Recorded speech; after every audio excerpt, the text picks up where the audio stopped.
Hello guys, আসসালামু আলাইকুম। সুন্দর একটি জায়গায় আপনাদের সাথে ভিডিওটা বানাচ্ছি। তবে অনেক সুন্দর একটি জায়গা, সত্যি কথা যেটা আমি আপনাদেরকে ফান করব না, মানে মিথ্যাও বলবো না। তবে এত সুন্দর জায়গা দেখেন, আমি যদি আপনাদের সাথে একটু শেয়ার করি। হ্যাঁ, এটা হচ্ছে মেঘনা নদী। তো এই মেঘনা নদীতে আসলে আজকে আসার মানে হচ্ছে একা আসলে সাথে কাউকে আনিনি। তো আমার আসলে বাইক নিয়ে আসছি। তো এই যে বাইকটা যদি আমি দেখাই, ওই যে বাইকটা রেখে আমি এখানে আসছি একা ভিডিও বানাবো বলে। তো অনেক সুন্দর যে একটি জায়গা, বিকালের ওয়েদারটা এতটা চমৎকার ছিল, সত্যি আপনাদেরকে আমি বোঝাতে পারবো না। তো আপনারা কেমন আছেন সেটা জানাবেন।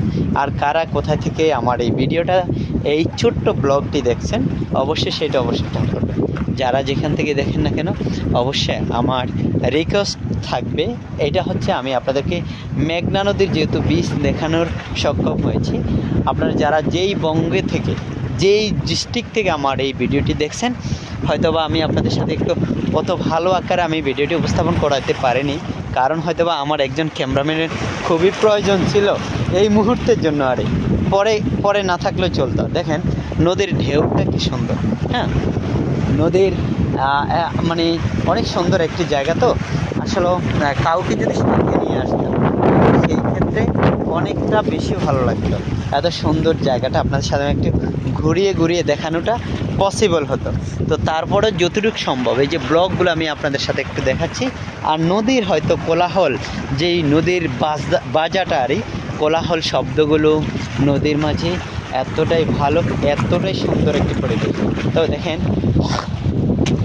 সুন্দর যেগুলো মানে আকাশে কিন্তু মেঘ জমাচ্ছে।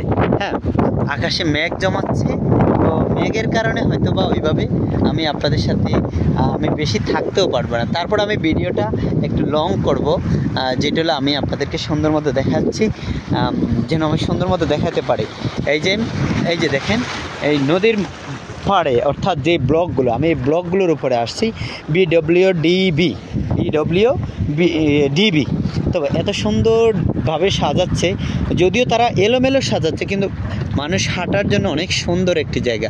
ঠিক আছে, এই যে আমি আরও কিছু দেখাচ্ছি, বাচ্চারা কি খেলতেছে আমার বাইকের কাছে দিয়ে একটু জায়গাতে। বাচ্চারা যেহেতু নদীর কাছের জায়গার মানুষগুলো খেলতেছে। তো এমন নদীর আশেপাশে যারা আছেন, তারা নদীর অনেক সৌন্দর্য তারা কিন্তু প্রতিনিয়ত দেখে যাচ্ছেন। আরেকটি কথা হচ্ছে, যারা নদীর কাছ থেকে দূরে আছে তাদের দেখাটা সবচেয়ে বেশি মনে হয়, কারণ তারা প্রতিনিয়ত দেখতে মন চায় যে নদীর কত ভালোবাসা, নদীর পাশে গেলে কত সৌন্দর্য, কত সুন্দর জায়গাগুলো তারা উপভোগ করতে পারবে এবং দেখতে পারবে। এটাই হচ্ছে নদীর পাশের মানুষের থেকে দূরের মানুষের এতটুকু আবেগ, এতটুকু টান। তো এই হচ্ছে আসলে ছোট্ট ভিডিও। তো ভিডিওটি কেমন লাগলো, আজকের মতো ভিডিওটি এখানে শেষ করে চলে যাচ্ছি। সব ভালো থাকবেন, সুস্থ থাকবেন, আল্লাহ হাফেজ।